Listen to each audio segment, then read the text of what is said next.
BJP या कांग्रेस राजस्थान चुनाव में किसका समीकरण बिगाड़ेगा? आरएलपी, एएसपी और जेजेपी। नमस्कार दोस्तों, स्वागत है आपका हमारे यूट्यूब चैनल में। आज हम जानेंगे राजस्थान विधानसभा चुनाव 2023 का ताजा सर्वे ओपिनियन पोल। जी हां, आज की इस वीडियो में हम जानेंगे राजस्थान की जनता ने इस बार किसकी चुनी सरकार। राजस्थान में सूबे की अगली सरकार चुनने के लिए 25 नवंबर को वोटिंग होगी। वोटिंग में अब 3 दिन का वक्त बचा है और हर दल अपने अपने समीकरणों को फिनिशिंग टच देने में जुटा है, जिससे चुनावी नया पार कराई जा सके। सत्ताधारी कांग्रेस और विपक्षी भारतीय जनता पार्टी बीजेपी ने चुनाव में पूरी ताकत झोंक रही है। बड़े नेताओं की तवारतोड़ रैलियां हो रही हैं, रोड शो हो रहे हैं, तो साथ ही वादों की बौछारें भी हैं। मतदाताओं को अपने अपने पाले में करने की कवायद के बीच छोटी छोटी पार्टियों का रोल अहम हो गया है। राजस्थान में 3 छोटी पार्टियां जननायक जनता पार्टी, जेजेपी, राष्ट्रीय लोकतांत्रिक पार्टी आरएलपी और आजाद समाज पार्टी एएसपी इस बार बीजेपी और कांग्रेस के समीकरण बिगाड़ने पर तुली नजर आ रही है। हनुमान बेनीवाल की आरएलपी और चंद्रशेखर की आजाद समाज पार्टी के गठबंधन ने दोनों प्रमुख दलों को टेंशन बढ़ा दी है। जेजेपी भी जाट वोट में सेंध लगाने की कवायद में है। चलिए आपको बता दें, तीनों दल बीजेपी कांग्रेस के लिए टेंशन क्यों। दरअसल 2018 के राजस्थान चुनाव में तब की सत्ताधारी बीजेपी और विपक्षी कांग्रेस के बीच टाइट फाइट थी।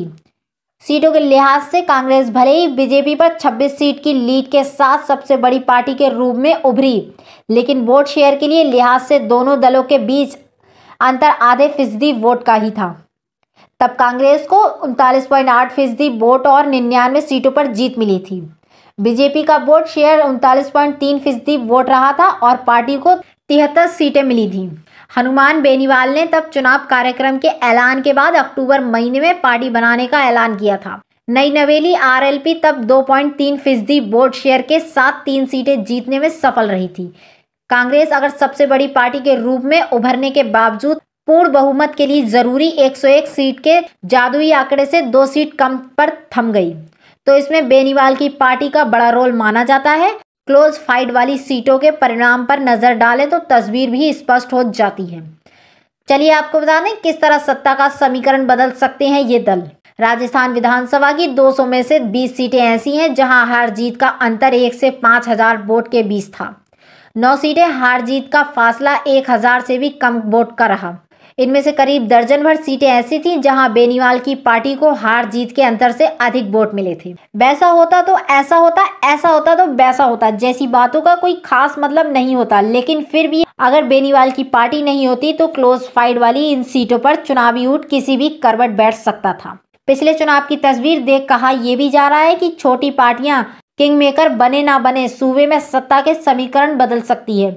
ऐसा इसलिए भी कहा जा रहा है क्योंकि बेनीवाल की पार्टी आरएलपी और चंद्रशेखर की एएसपी गठबंधन से 100 से अधिक सीटों पर उम्मीदवार उतारे हैं, जिसमें से करीब 5 दर्जन सीटें ऐसी हैं जहां जाट दलित समीकरण निर्णायक साबित हो सकता है। जेजेपी से भी हरियाणा की सीमा से सटे इलाकों की करीब 2 दर्जन सीटों पर उम्मीदवार उतारे हैं। चलिए आपको बता दें, कांग्रेस के 36, बीजेपी की 31, राजस्थान के जाट बेल्ट में किसका चलेगा ट्रम्प कार्ड। बीजेपी और कांग्रेस दोनों ही प्रमुख पार्टियां जाट मतदाताओं को साधने की जुगट में जुटी हैं। ऐसे में आरएलपी और एएसपी गठबंधन के साथ ही जेजेपी की एंट्री से जाट वोट की लड़ाई को बहुकोणीय बना दिया है। आरएलपी और जेजेपी जैसी पार्टियों ने बीजेपी कांग्रेस के बागियों पर अधिक दाब लगाया है। कहा तो ये भी जा रहा है कि बेनीवाल की पार्टी के गठबंधन और जेजेपी कितनी सीटें जीत पाते हैं। इससे अधिक नजर इस बात पर है कि ये कितनी सीटों पर बीजेपी कांग्रेस का खेल बिगाड़ते हैं। दोनों ही दलों को कुल मिलाकर 6 से 7% वोट भी मिल गए तो कांग्रेस बीजेपी में से कोई भी पार्टी राजस्थान की सत्ता के नजदीक जा सकती है।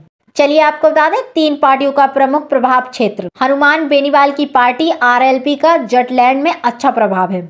नागौर, सीकर, झुंझुनू, भरतपुर समेत करीब दर्जन भर जिलों में जाट मतदाताओं की बहुलता है। बेनीवाल नागौर से सांसद है और जाटलैंड की ही खीपसर सीट से चुनाव मैदान में है। जेजेपी की नज़र भी जाटलैंड पर है। जाटलैंड में दोनों जाट पार्टियों के बीच जाट वोट की लड़ाई है। मारवाड़ इलाके में सीटों पर एएसपी की नज़र है। मिलते हैं इसी प्रकार की अगली वीडियो में, तब तक के लिए जय हिंद, जय भारत।